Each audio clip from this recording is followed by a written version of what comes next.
The Ark of the Covenant is one of the most powerful and mysterious objects of the past. The detailed instruction for its creation were given directly by God to Moses on Mount Sinai. The Ark was the throne of God's presence, the Shekinah glory, which exhibited immense powers to the Israelites. The moment the priests bearing the Ark touched the Jordan, the river waters stopped and rose back, opening a dry path for Israel to cross. Carried by the priest at the center of Israel's march, the Ark of the Covenant bore God's terrifying presence around Jericho. And on the seventh day, when the trumpets blasted and the people shouted, the power that radiated from the Ark shattered the city's mighty walls in an instant. But it was also misused by the Israelites, that thought it's a weapon that can be used as they like, destroying their enemies. In the first book of Samuel 4, when the Israelites tried to use the Ark as a tool of victory against the Philistines, they were crushed in a battle and the Ark was captured. But even in captivity, the Ark revealed its unstoppable power, casting down the idol Dagon and shattering the Philistine god before its presence. As the Philistines dragged the Ark from Ashdod to Gath and finally to Ekron, waves of terror, tumors, and death follow in its wake, until the people begged to be rid of the god whose power they could not contain. And when the Ark was returned to the Israelites, its holy power was revealed with terrifying clarity at Beit Shemesh, where those who dared to look inside it were struck down, providing that even in joy, the presence of God could not be treated lightly. It is King David that finally brings the Ark of the Covenant to Jerusalem. And in today's episode, we will continue the story of David and how this event shaped his life. We will also speak about what happened to the Ark of the Covenant and where it can be today. Because even today, on the Temple Mount, there are physical clues giving us an idea where the Ark of the Covenant was and where it can be today. This is why the rock under the dome on the Temple Mount is one of the most restricted areas on earth. And the Jewish sources say that Solomon was warned that one day the temple will be destroyed.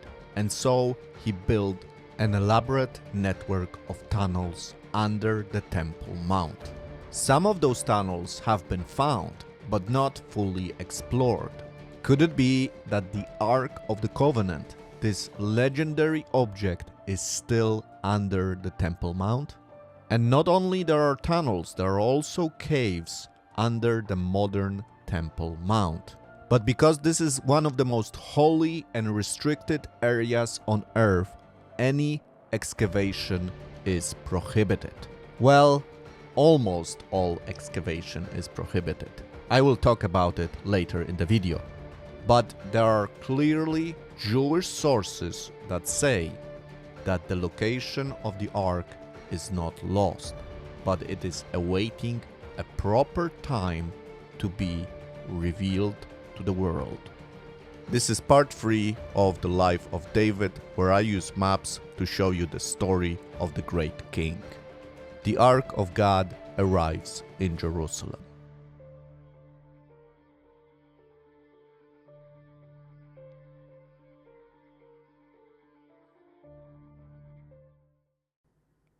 So guys, I just want to tell you in the beginning that this is the third part of a series of videos I make on the life of David. So if you like to see the previous videos, the link will be in the description of this video, so make sure you check it out.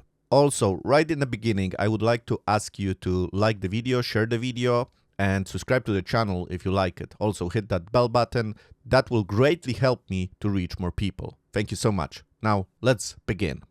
So, as you remember, in the beginning, Israel was very divided, and each tribe had some influence over a territory that was given to them by God. Eventually, however, two tribes became dominant.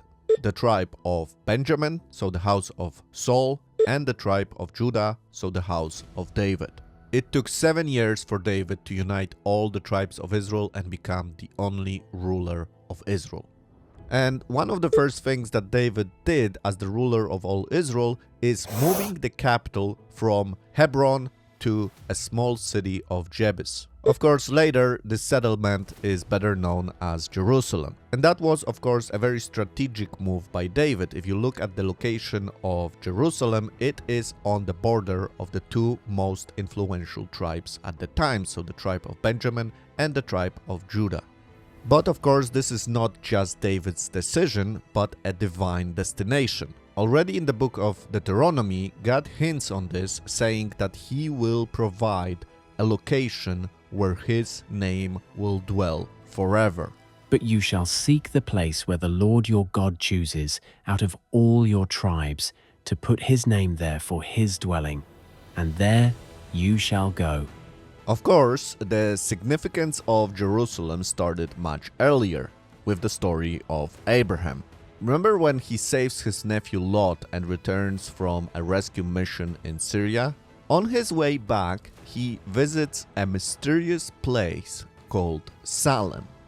Now, Salem is even before the famous city of Jebus, without the walls, without the towers, without the fortresses, but with a mysterious figure, a priest of the God Almighty. Melchizedek is his name, and he connects Jerusalem with God long before Abraham's descendants exist, hinting that Jerusalem has a divine destiny. By the way, if you want to learn more about this and the mysterious temple that was found in the city of David, I have a whole episode about this, so make sure you check it out. A link will be in the description of this video you are watching now, just in the description section. Abraham returns to Salem one more time in Genesis 22. He says to his servants to wait with a donkey, and he will go with his son Isaac up the mountain to make a sacrifice for the Lord. The mountain is called Moriah. In Genesis 22, we can't tell that this mountain is connected to Salem, but 2 Chronicles 3:1 does connect these two places. When Abraham is about to strike Isaac, God provides a ram that is a substitute sacrifice. This ultimate showcase of unprecedented faith, both from Abraham and Isaac, solidifies this place to be the future throne of God, where the Temple of Solomon would be built and where the future sacrifice for God would be made.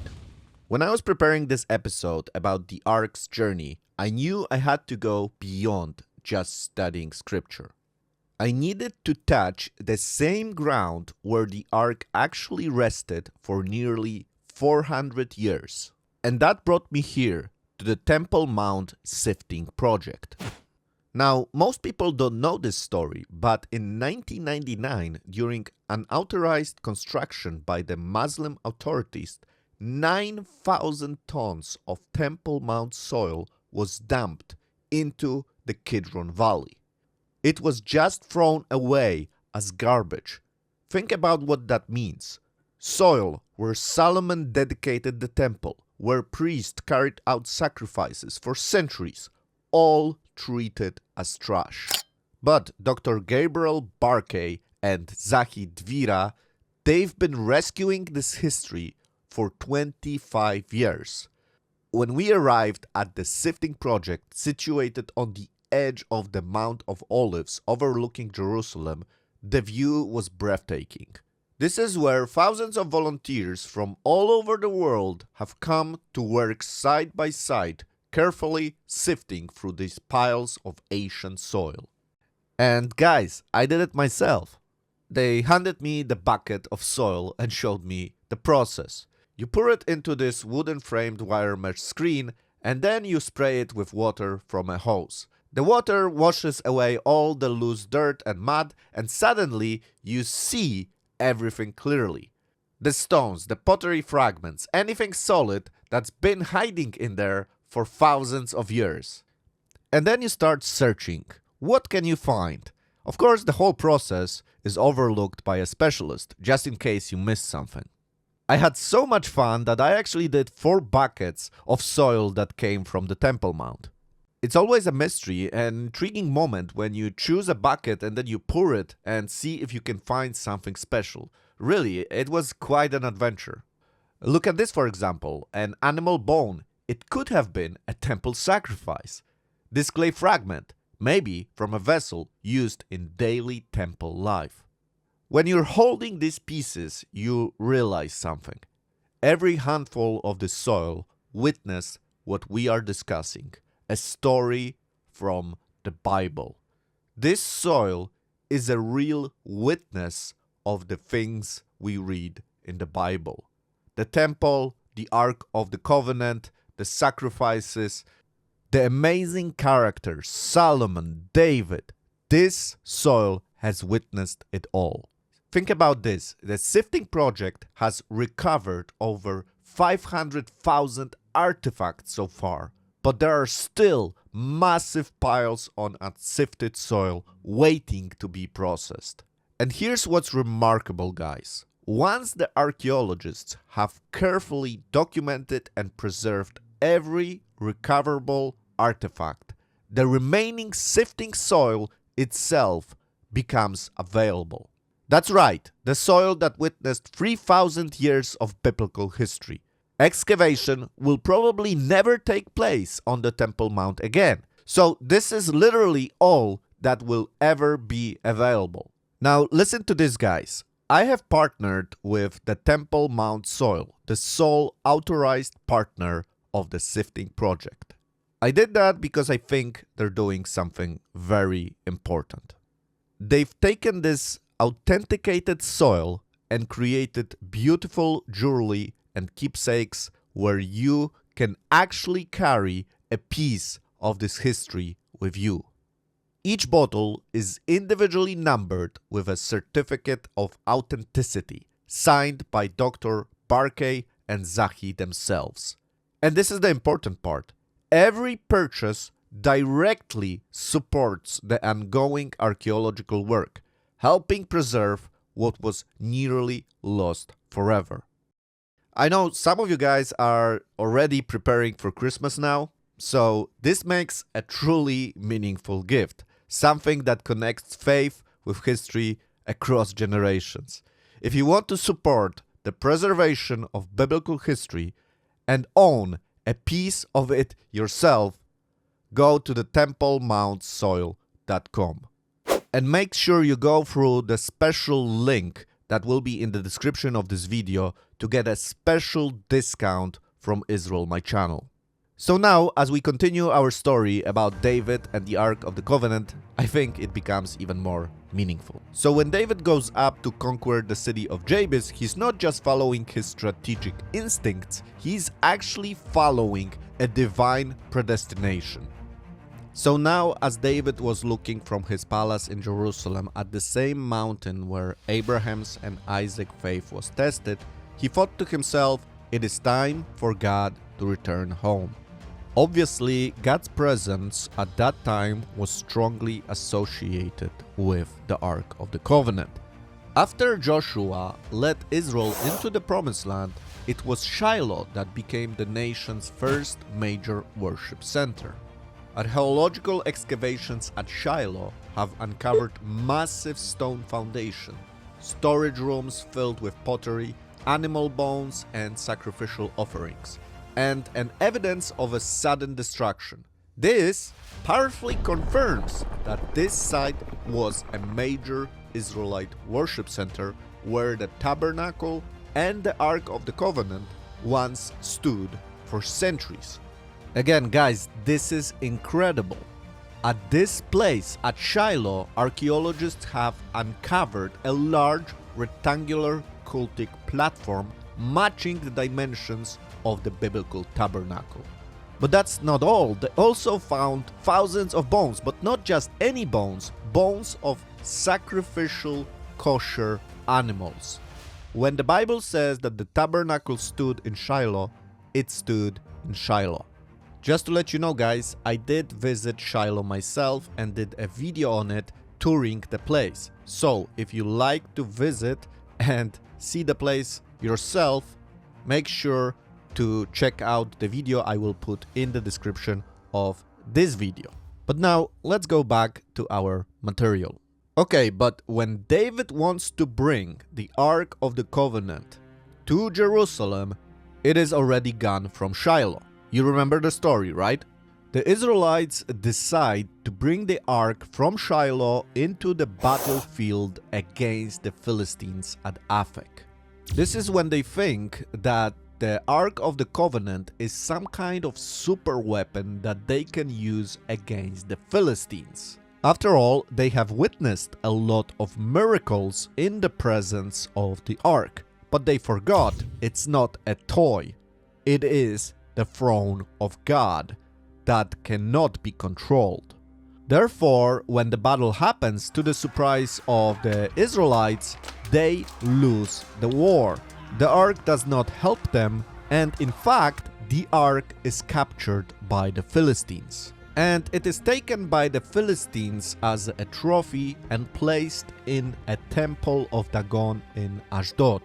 In a way, for the Philistines, it meant that they are capturing the Israeli God. That's what they thought the Ark is. So they place it in their temple, as was commonly done in this region.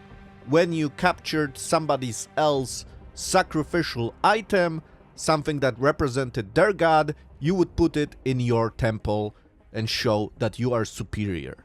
But boy, they were surprised when twice the statue of Dagon fell to the feet of the Ark. The second time the statue fell, it shattered its head and hands, causing chaos in the hearts of the Philistines. The message is clear: there is only one God, and it's not Dagon, it's the God of Israel. But that's not all. In all three cities where the Ark was located, you had an outbreak of plagues of biblical proportions. And so the Ark is handed over from one city to another, from Ashdod to Gath, from Gath to Ekron, and eventually it is returned to the Israelites.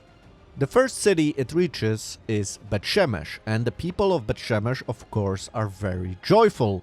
So they look inside, and God strikes them. Depending on the translation and the sources used, it's either 70 people or over 50,000 that were killed. After this massive tragedy, the Ark is sent to Kiryat Yeraim, where it stays until David's time, which is about 20 years.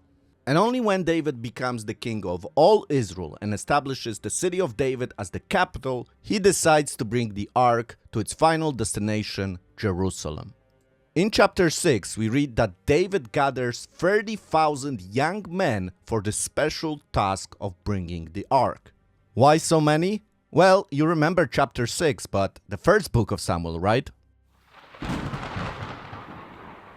But unfortunately, it's not about the quantity, but the quality of people you need to worry about. Yes, young men looked capable, but not in the eyes of God. When Uzzah tried to reach the Ark because the oxen have stumbled, he was also killed by God. Now, if you read this without the context, you may think to yourself, wow, this is really cruel. Uzzah just wanted to help. But we need to understand what the Ark of the Covenant is, and only then we will have a proper understanding of this situation. So, first of all, the Ark does not need help. Even when the Ark was captured by the Philistines, it was in full control of its destiny. It was not the Ark that needed help to cross the Jordan River.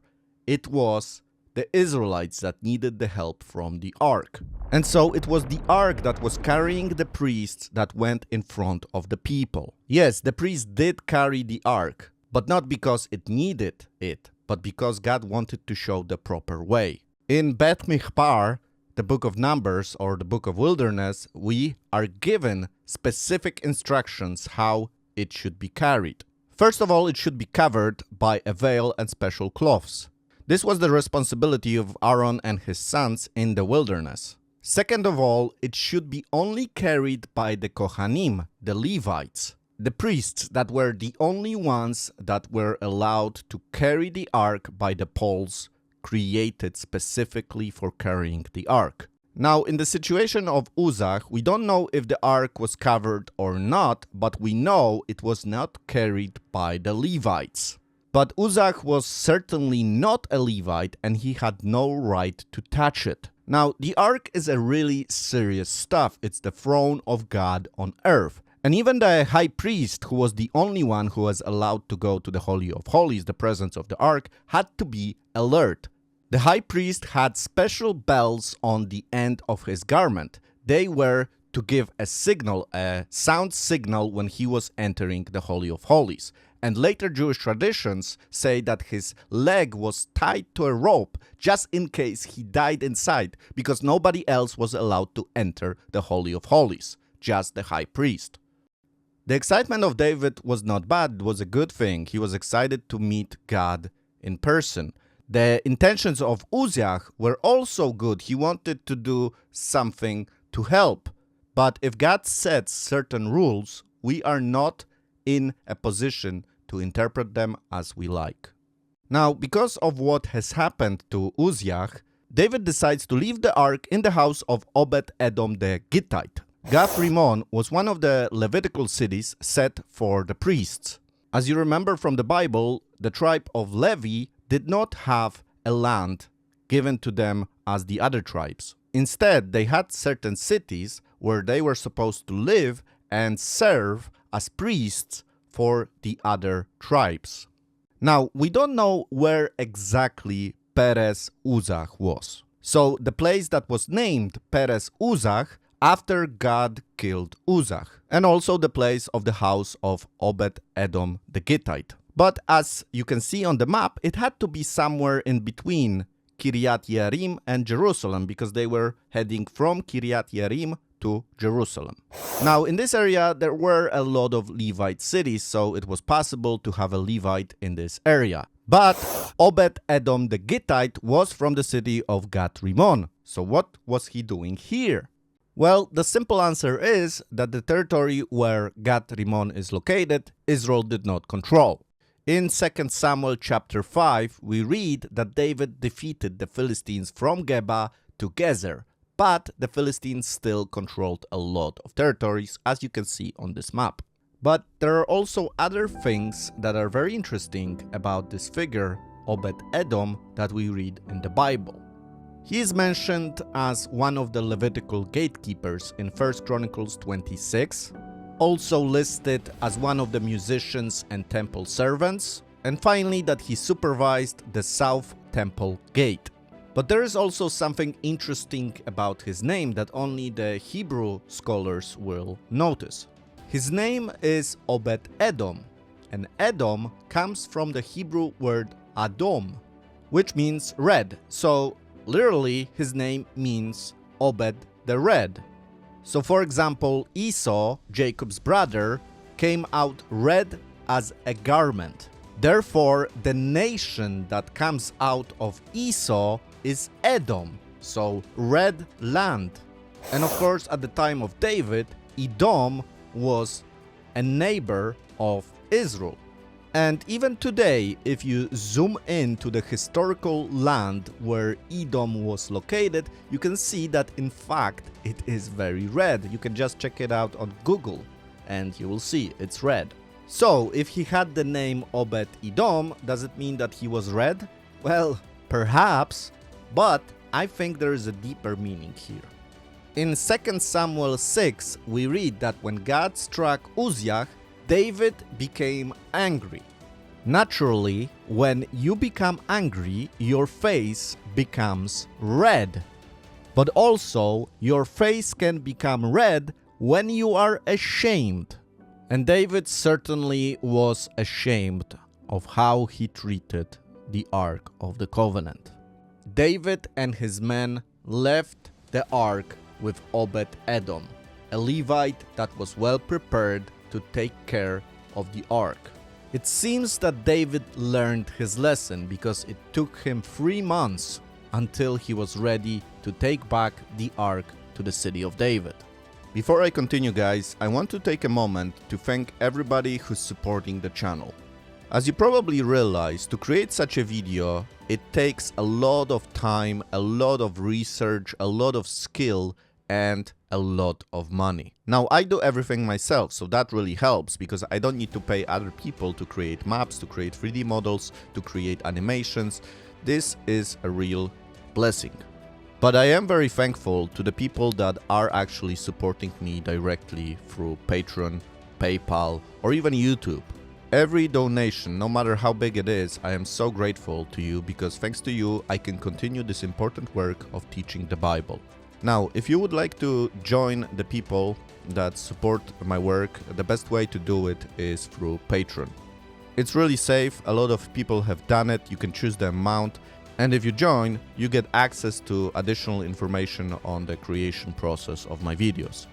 I am sorry if perhaps I am annoying you with advertising this, but in the age of AI, YouTube really, the algorithms are really crazy and it's hard to rely on them. So the best way to support a creator right now is through individual support sites as Patreon. That's why I'm actually doing it, because I'm seeing what is happening to YouTube right now.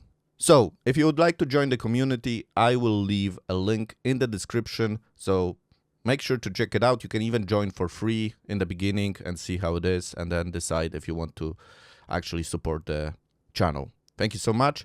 Let's continue. After the 3 months, David sees that the house of Obed-Edom the Gittite is blessed. And so David is also ready to bring the Ark of the Covenant to Jerusalem.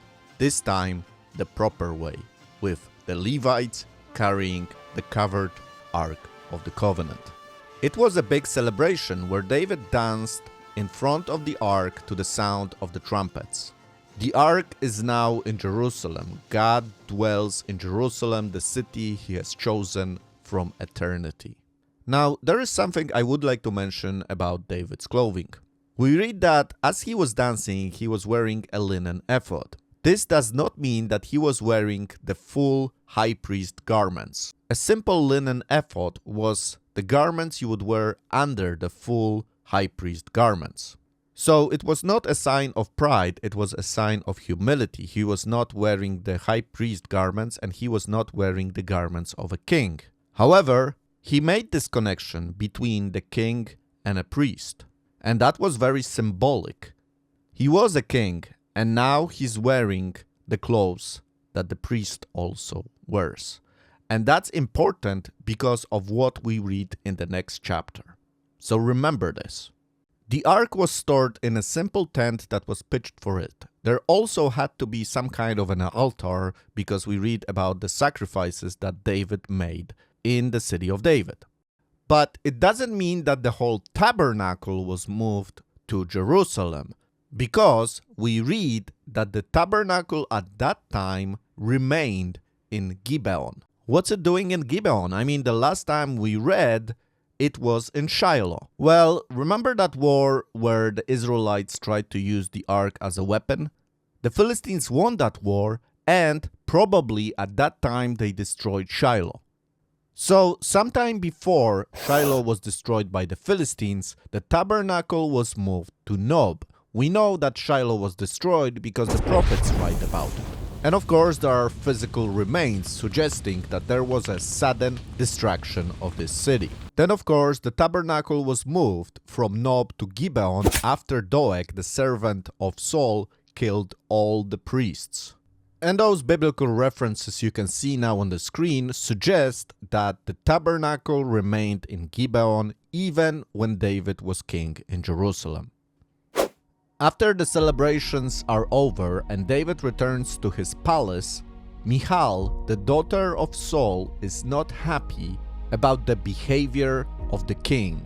This is another proof that David, when he was dancing in front of the Ark of the Covenant and wearing the linen ephod, he was humbling himself in front of the Lord. For Michal, this was something new. She was not used to this when she was raised in the court of Saul. Saul came from the tribe of Benjamin, and despite being one of the smaller tribes as far as the territory they were controlling, Saul was always a big guy. Literally and metaphorically, he wanted to be. David, on the other hand, came from the biggest tribes, the tribe of Judah. He was not a giant literally, however, he was a giant spiritually. And this is what David reminds Michal. I was not performing for anyone's approval. I was worshipping before the Lord who chose me. Now, the argument was probably more dramatic than we read in the Bible, because when it says that Michal did not have children after that conversation, it basically means our relationship is over. Chapter 7 of the second book of Samuel is one of the most important chapters of the whole book. The chapter starts with David talking to the prophet Nathan about his desire to build a house for the Lord.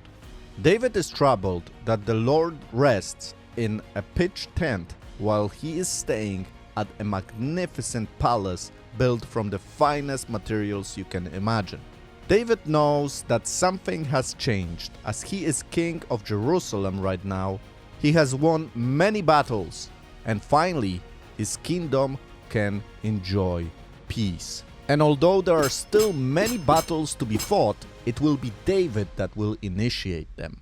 And it is because the land is now enjoying rest from the enemies that David begins to start thinking about building a temple. It is not a crazy idea by David, it is a commandment given in the scriptures. In the book of Deuteronomy 12, we read, "And I will provide a place for my people Israel, and will plant them so that they can have a home of their own and no longer be disturbed. Wicked people will not oppress them anymore, as they did at the beginning and have done ever since the time I appointed leaders over my people Israel. I will also give you rest from all your enemies. The Lord declares to you that the Lord himself will establish a house for you." So David believes that this is the time. He has defeated his enemies, the land enjoys peace, and it is now that he wants to build a house for the Lord. So David tells this to prophet Nathan, and Nathan says, "Do it. You are the right guy. You have the right to do it. Just do it." But then during the night, the Lord speaks to Nathan saying that David will not build a house for the Lord. It will be David's son that will build the magnificent temple in Jerusalem, Solomon. There are at least 3 reasons why David could not build the temple, but we will discuss those reasons in my next video. But chapter 7 of the second book of Samuel is so important because of the promise that God gave David. You see, when God talks about David's heir to the throne, he's not just talking about his son Solomon, he's talking about a future figure that will be the Messiah. And what David did in chapter 6 was actually very prophetic because he was wearing a linen cloth that a priest would wear. He was combining the 2 functions, king and priest, a characteristic of a future Messiah for the world. In Zechariah chapter 6 verses 12 and 13 we read, "Here is the man whose name is the branch, and he will branch out from his place and build the temple of the Lord. It is he who will build the temple of the Lord, and he will be clothed with majesty, and will sit and rule on his throne. And he will be a priest on his throne, and there will be harmony between the 2. This branch begins with David and culminates in the Messiah who will be king and priest in one person. Why am I saying this is not Solomon? Well, because the words that are used are very specific, eternal, forever, things that Solomon himself could not achieve. Even though he was a great king, he had limitations. But this future king will establish a kingdom that will last forever. It will be a physical kingdom, it will come from the line of David, and it will be an everlasting kingdom. But right now, David still has a lot of work to do, and in the next chapter we will see how he defeats all his enemies. But I want to conclude with the topic of the Ark of the Covenant. We know that the Ark of the Covenant was placed in the Temple of Solomon when it was completed. The temple was destroyed in 586 by the Babylonians. And the Bible is silent what actually happened to the Ark of the Covenant. Of course, you have movies, even Hollywood movies, because this is such an important topic and such an intriguing topic. Then there are, of course, people that claim they have found the Ark, but no real evidence was ever presented. And if the Ark was found, it would be all over the news. But if you would like to learn all the different theories about where the Ark is, I got a good video, I mean it's an old video, but it's still watchable, about where is the Ark according to some of those theories. So I will leave a link in the description of this video for you to check it out. There are some rabbis, however, in Israel that claim they know where the Ark of the Covenant is. They say what I mentioned in the beginning of the video, that Solomon knew that the temple will be destroyed at some point and prepared a place where the Ark can be stored. And supposedly it's somewhere under the Temple Mount. The problem is that, as I mentioned, you cannot excavate on this territory. It's a sacred site now for the Muslims, and they will not allow any excavations to take place. The only places where you can do excavation is around the Temple Mount, and of course the soil that was dumped by the Muslims authorities to the Kidron Valley. Of course, some excavation has been done in the past when the topic was less controversial. And there is still a lot to be discovered. Will the Ark ever be found? Can the Ark be destroyed, for example? Could the Babylonians melted the Ark and used it for gold? I doubt that. I don't think God would allow this to happen. Let me know what you think. Let me know if I should discuss this topic more in detail and really go into the archaeology that has been already done around the Temple Mount and also beneath it. Let me know if this is something that can interest you. But we will continue the story of David. We will continue because there's still a lot to cover in the second book of Samuel. We just did 2 chapters of this book in this episode. Can you imagine? But that's because we got into a lot of background information. So guys, make sure you subscribe to the channel, hit that like button and hit that bell button. This will notify you when I will release a new video. I hope you enjoyed this episode. Have a good day. Shalom.